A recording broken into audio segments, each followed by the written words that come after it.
We are in the trailer truck, but we're missing a trailer. We had to put the lowboy on it the other day and move the excavator, so I'm gonna go hook that on. But we got Luke here. He's if you guys have been watching for the last couple of years, every corn season he takes off from working at Audi and comes helps us for a couple days, weekend, whatever he can during corn chopping. He drives truck for us. So we're in the we call it the big field because it's our 100-acre field, and it is definitely ready. Corn chopping this year is a week earlier than we were anticipating, for sure. So we'll see how that all plays out, because we just have to get going. We were hoping for the extra week to get a couple more machines ready, but that didn't happen. But that's not the end of the world.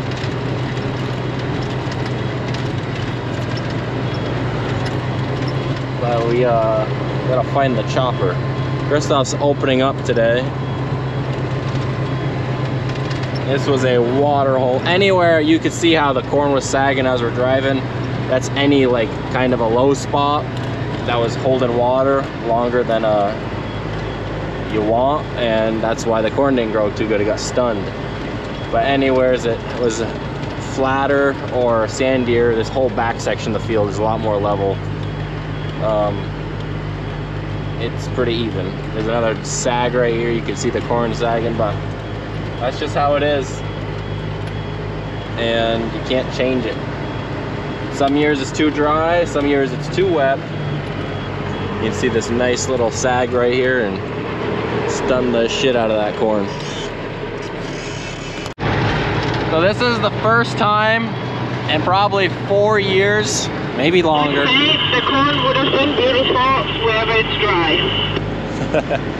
Yeah, we are in the front corner. We're next to the rail trail in the road of this field, and it has been basically 4 years since a truck could drive right here while chopping. AV's in the dump wagon.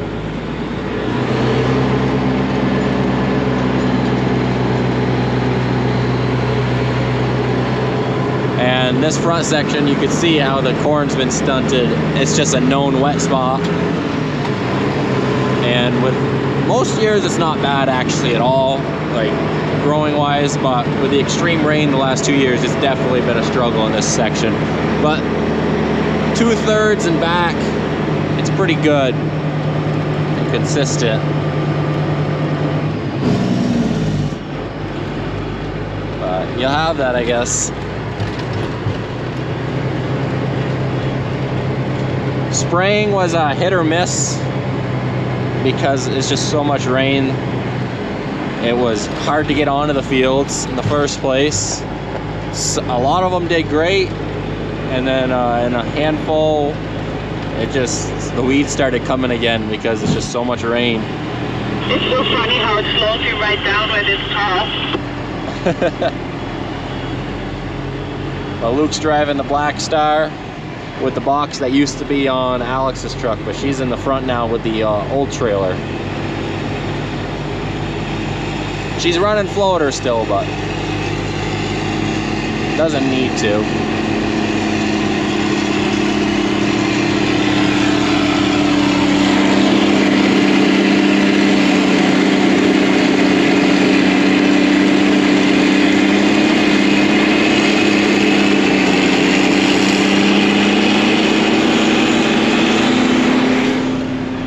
Shooting right over the truck.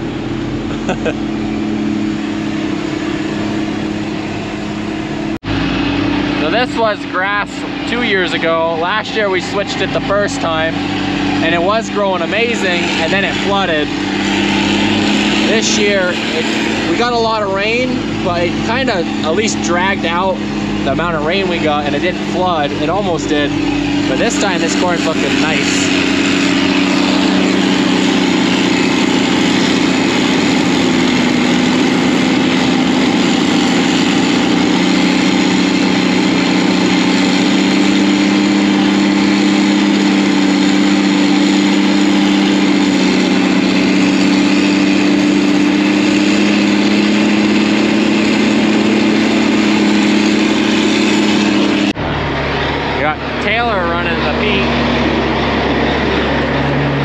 Christoph just opened up the section with him, so he's not rounded, but he's opening up another slice right there. I think today Christoph mainly wants to get all the opening passes done because that takes the most amount of time. That way tomorrow on Sunday, we should have a good amount of people coming to help. I know Luke's coming tomorrow and a couple other people, so we should be able to really roll. We're doing the slow stuff today. Oh, stuck under the steering wheel.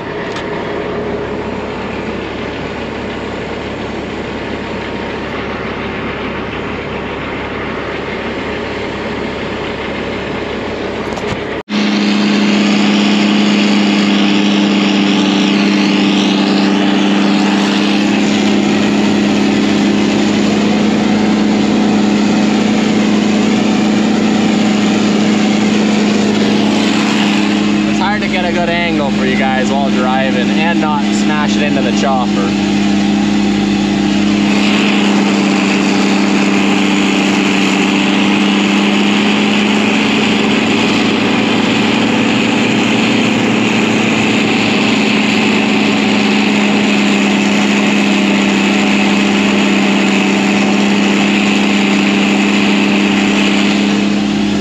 You can hear when that corn changes how much harder that chopper works. We're up at the corn bunk. This is the big bunk. Well, it's tiny right now. Yeah, opening up corn, so I got corn on my window. So this year is the first time I can ever remember there's no front wall. So normally, back in the day, it used to be a sand wall until we used to let cows out in the pasture. And now, from then on, it was bales. We used to put about 50 to 60 round bales. I think it was almost 60 round bales there as a front face, and then we would cut across the face kind of like this from where I just drove in, because we had the feed alley there that we could feed cows out from the pasture. But this year we didn't let the cows out into this pasture. I think we had a couple in this area right here, but we used to let out close to 100 head with heifers and cows. But it is a lot of work, and they don't gain they just lose, they run their weight off and they don't grow the same. And if you can keep them in the barn and feed them the correct mix ration, they grow better. Easier calving then, and they come in better for milk production. Now we do let a handful out for pasture just to keep the pastures down because it's needed, but not the large amount like we used to. I was getting a phone call, but yeah, so we don't let as many out in the pasture, but that's okay. We have the barn space. Yeah. Okay, yeah, the CB did some weird shit. I ended up on 17. Does that once in a while. Alright. But, yeah, I think I got my little... It was just French naval music or whatever, I don't know. I gotta show you what's going on. So, what we got going on is you got Avie. She's in the 7520. She's in that tractor instead of, like, the heavier ones because she is comfortable driving this one. She knows how to drive it. She likes packing with it. So, and that's fine. Helps with packing. We put mine on the push blade because we're on the big bunk now, and we need yeah, that tractor's going on there to push. Just got to be able to keep up with trucks rolling in, and most of the time I'll probably be pushing because Marcus will be in school, but he knows what he's doing. Henry's riding with him.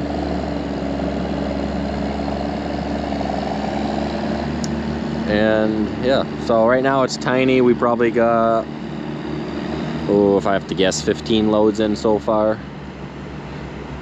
But we won't get it closed in today because we didn't start early enough. But within a couple hours tomorrow or close to today, that'll be all the way closed over to where that wall is. And then we'll have to put another plastic on this side tomorrow and we'll go from there. But my box is down, my airbags are back up. I can lift those, I can drop my air ride system in the cab, open my tailgate.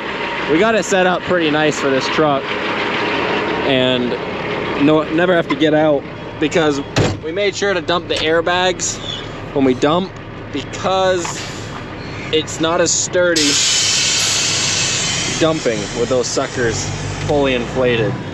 Now, we've had a couple times last year where it wasn't, the switch wasn't working right, the valve I mean, and we had to dump within the air, but it was sketchy because it did rock a lot more, we noticed. This cornfield's getting chopped. It grew a lot better this year than last year. If you guys remember last year, we had a video of 7495 stuck on the dump wagon and slippery. So we just pulled on 105 and trying to get a recording for you guys. Okay, we got a loop coming.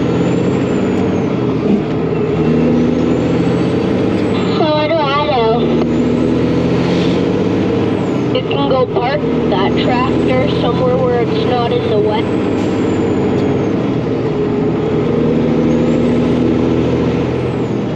Simon just came back. He was with Ferdy. They went on a little trip somewhere. And they just came back. So he's gonna go in the bunk packing now. Take over for Ava. So it's about a mile drive. Or it is a mile drive from the home farm to the field that we're chopping in. Oh, that's Terry.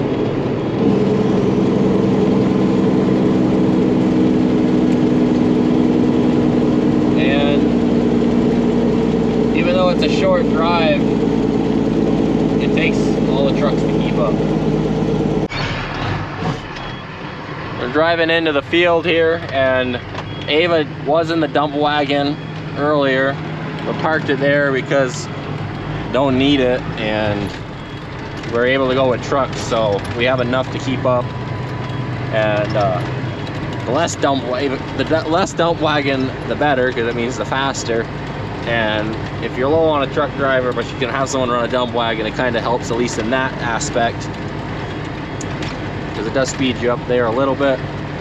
But if you could just straight fill trucks all the time, that's the best. And now, the thing is, the camera can see as much as I can. Like, there is nothing more that I can see. And I know when I was coming off the road, he was over there. So that's the good thing with this field is, as long as you're looking from 105 into the field, you can see where the chopper spout is, because that's all I can see from the road. And is he up? Look at Taylor. He's backing down here. Taylor, you almost would have been faster following him.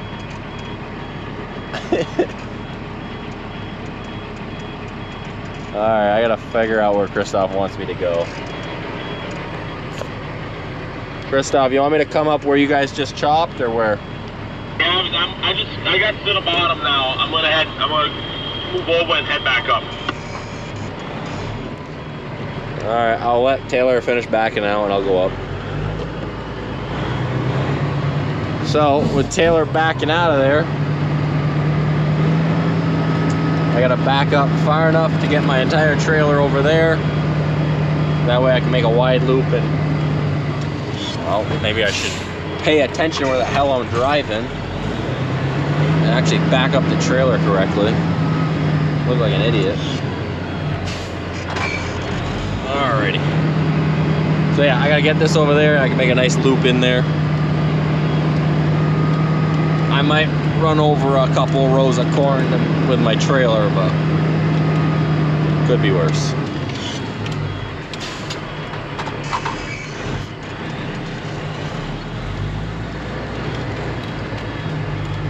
Oh, he's waiting for me.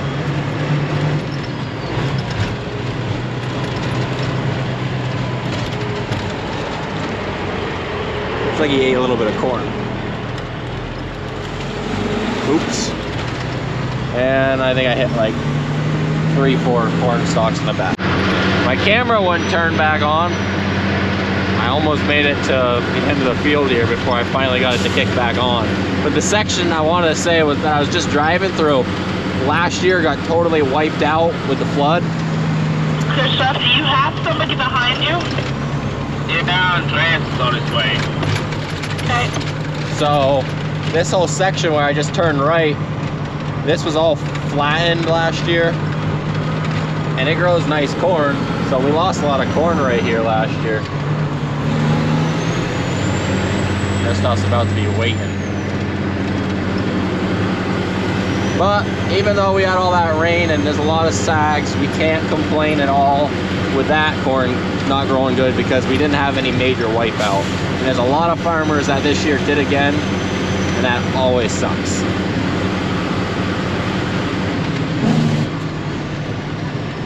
I'll come in right next to you, Philip. Yeah, okay, alright.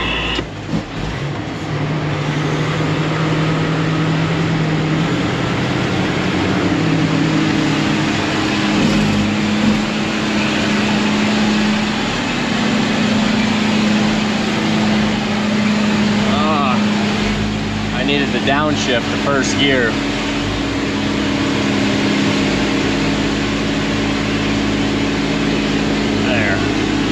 Bill stopped as soon as Christoph switched.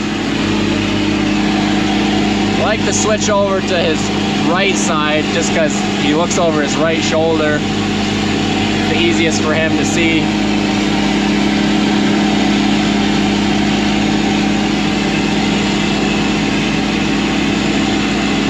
And some sections of the field, yes, look a little dry, but it'll mix in well. Just one of those years. Some years you're fighting it because it's too green still, but it's go time because you have other fields that are definitely ready. But this year everything's kind of hitting it at once. Kind of weird, but also depends what you plant. It'll be just fine. But this is 12 foot tall. Right up to the top of the cab, the chopper. I don't think you can see over it. And then we have other spots that are lower, but like right now. What he's having is a lot of that shorter corn is plugging the head.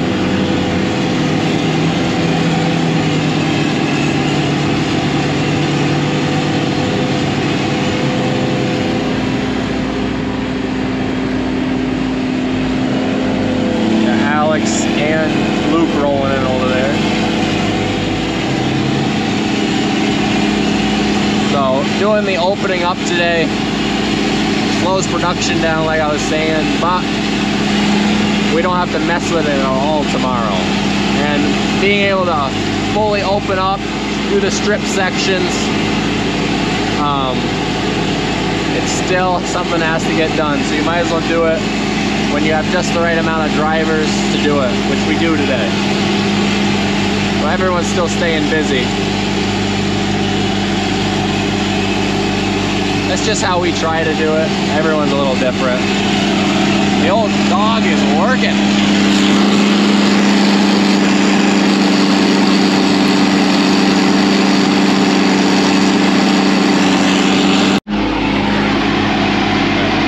We just did a loop.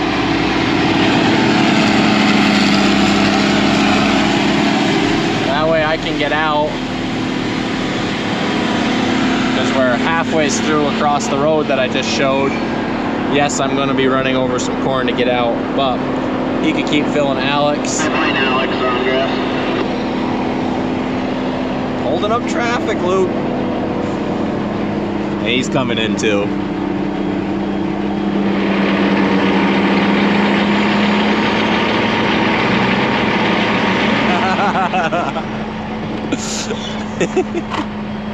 I don't think he realized I was gonna have the camera on.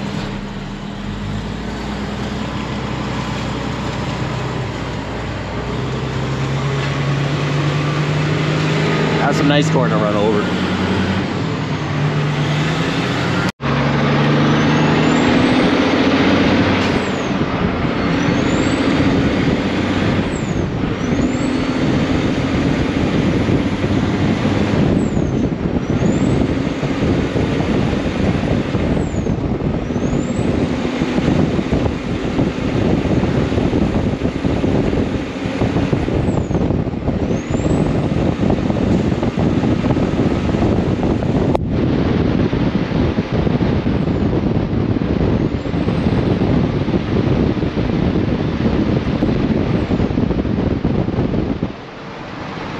that wasn't too windy.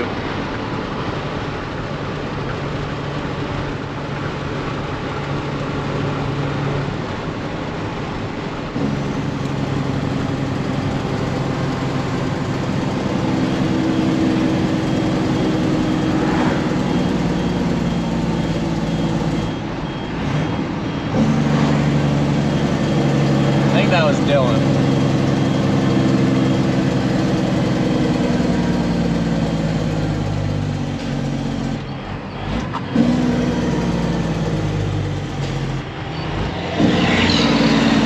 Taylor.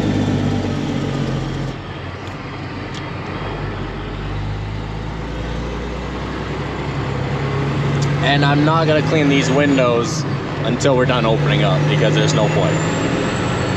Unless like he full pipe hits this thing and you can't see, which has happened many times. I think the worst one we ever had was accidentally shot it straight into the passenger window once. Just what was happening, I think where the truck was, and he was doing a turn. He wasn't even actually opening up. I think he was moving to the next row. It happened a couple years ago, but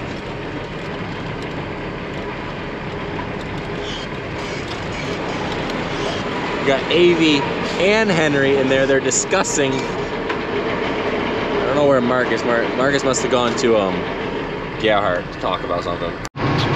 Well, we got the big field all opened up how Christoph wants it, and he's filling up the last 2 trucks for opening, and then we're gonna head to the. Where's Henry?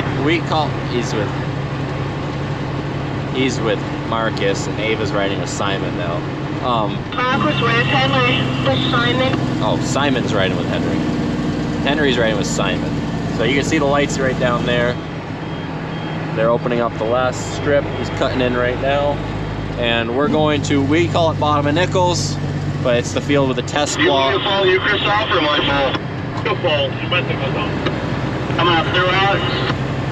Which is basically only 1.5 miles from the home farm. So we come into Berkshire town right here.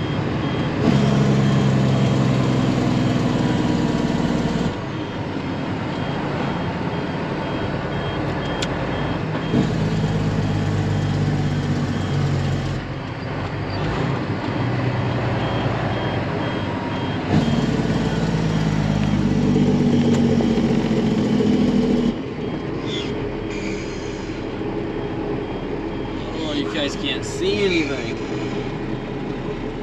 with the windshield wiper.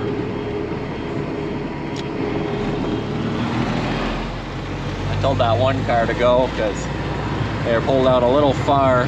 My trailer could have kissed their bumper. I don't need that. So you see here at the test plot, what they did when we were chopping over at Thompson's is they came over here and took the front couple passes off, because the Pioneer test plot section was very wavy right here in the beginning, and that was not the corn's fault. That's just a compaction issue that happened because we had to load so many manure tanks right there because it was such a wet spring. So we made a nice compaction layer. So we chopped that away for them and try to make it more even for both corns and for the corn itself, because having it sag like that doesn't help us either with results, just because of a compaction problem. Starting to get dark here, but on Monday we will be chopping both test plots. So Pioneer, and then, which is all the way from over there to right here. That's the last one, and then it switches over to Seedway. John put a sign up that says, "Thank you, Burlette Farm Seedway." He had one last year too, and this year he made another one a little bit different. It is, it's just a little thing, but it is nice, and we like it.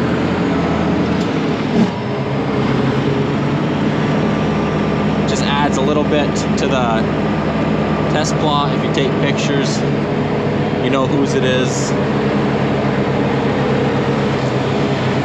So this section right there is a little orange flag. That's where the test plot starts. This to the right here is just whatever other corn was planted that day.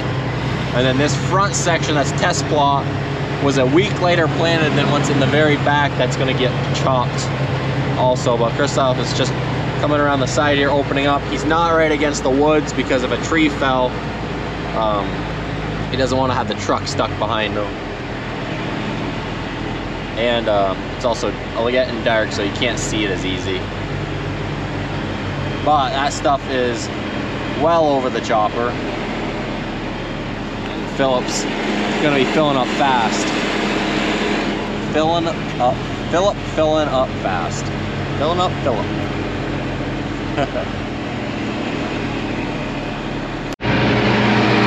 Well, here at the back of the field, it's about a foot over his cab.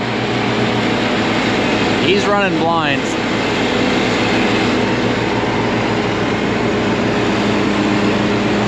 That is some nice corn. I think you can see it. That's over a foot over the cab.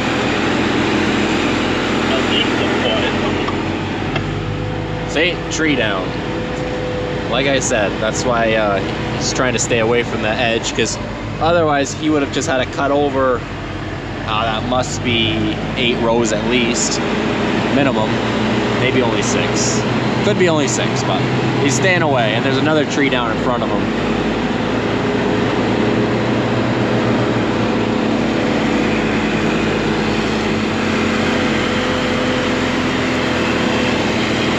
Yeah, he just missed the truck because he's dodging trees, but you have that. We knew this tree was down because we saw it from the road.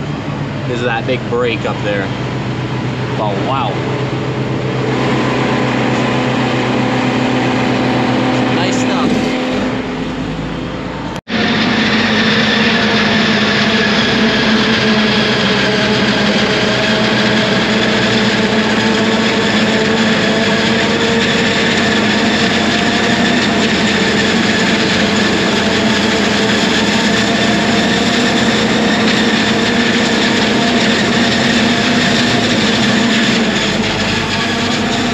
To beat that view of, I think there's 4 trucks behind me.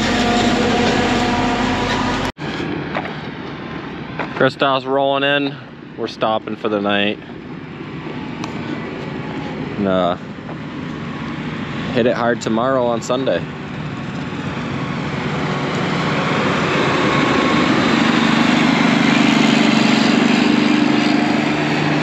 The old chopper right there, that's on the grass. We chopped some heifer feed. So that's why that's got the grass head on it.